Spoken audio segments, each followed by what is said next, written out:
Host Joyce Riley knew Charlotte Gerson and was familiar with the Gerson therapy. Joyce's background is in the military as a nurse, and the Gulf War affected her with Gulf War syndrome, an illness. She then produced a startling film called Beyond Treason, which documented the serious environmental degradation from U.S. munitions tipped with depleted uranium, as well as experimental vaccines and more.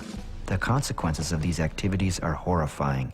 Radioactive depleted uranium, for example, has a half-life of 4.5 billion years and has now contaminated regions of the Middle East forever.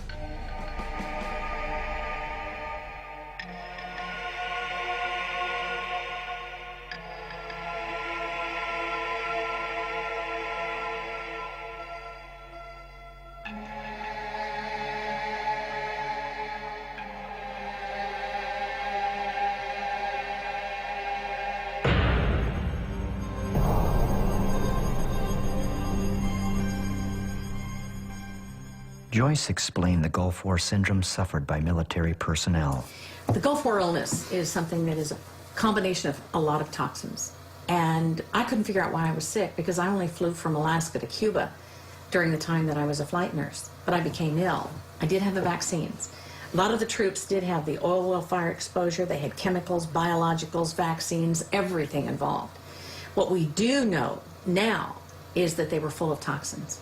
I was a nurse for about 35 years, and during that time I'd done everything from electroconvulsive therapy, which is shock therapy. I had been a chemo nurse. I was a director of nursing.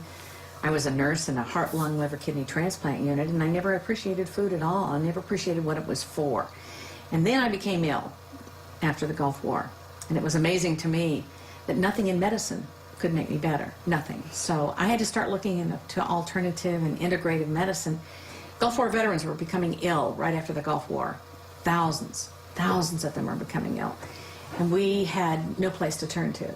We found out that there were some Gulf War veterans that had been helped by eating raw foods, vegetables, fruits, and doing juicing. When all this talk about vaccines came up,